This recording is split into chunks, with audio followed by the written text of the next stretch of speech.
நெருக்கப்பட்ட சில பரிசுத்தவான்கள். வாசியுங்கள் 1 ராஜாக்கள் 19வது அதிகாரம் 4வது வசனம். 1 ராஜாக்கள் 19:4. அவன் வனாந்திரத்தில் ஒரு நாள் பிரயாணம் போய் ஒரு சூரை செடியின் கீழ் உட்கார்ந்து தான் சாக வேண்டும் என்று கோரி போதும் கர்த்தாவே என் ஆத்துமாவை எடுத்துக்கொள்ளும், என்னுடைய ஆத்துமாவை நீர் என்ன செய்யும்?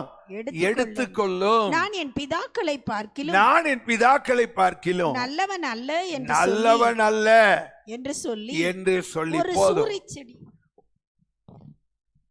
இது யாரு? இது எலியா. அவருக்கு இப்ப என்ன வந்துருச்சு? நெருக்கம் வந்துருச்சு. இதற்கு முந்தின பகுதி பார்த்தீங்கன்னா அவரு மரித்தவனை உயிரோட எழுப்புறாரு. சரியா? அது மாத்திரமல்ல,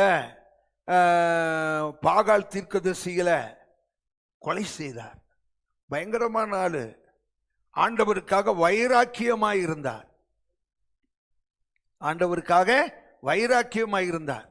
வானத்தில் இருந்து ஒரு சின்ன ஜபம் பண்ணாரு. ஜபம் பண்ண உடனே பாத்தீங்கன்னா வானத்திலிருந்து அக்கினியவே என்ன செஞ்சிட்டாரு? ஆமா, வானத்திலிருந்து தன் ஜபத்துக்கு பதிலாக அக்கினியை வர வைத்த ஒரு தேவ மனுஷன் யாரு? எலியா. அப்படிப்பட்ட எலியா இந்த தீர்க்கதரிசிகள் எல்லாத்தையும் கொலை பண்ணாரு பாருங்க.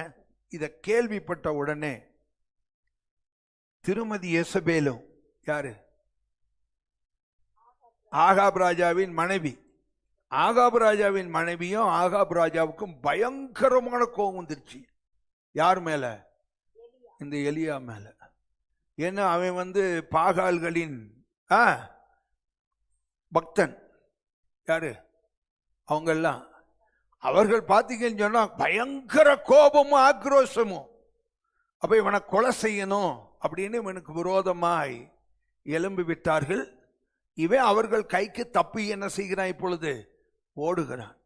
ஓடும்போதுதான் களைச்சு போய் ஒரு சூடச்செடியின் கீழே படுத்து கிடந்து அங்க சொல்லுகிறான், போதும் ஆண்டவரே, போதும், நீரு போதும், நாமத்தின் நிமித்தம் நான் செஞ்ச ஊழியமும் போதும், அற்புதமும் போதும், அடையாளமும் போதும், எல்லாம் போதும், ஒன்னே ஒண்ணுதான், உயிரை எடுத்துக்கிடும்.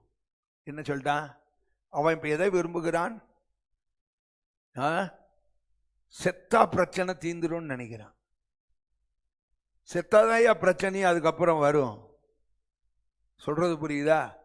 ஆண்டவருக்குள்ள இருந்து அவரை எடுத்துக்கிறது வேற, நம்ம மரணத்தை தேடுவது வேற. இவன் பார்த்தீங்கன்னு சொன்னா சாவை தேடுகிறான்.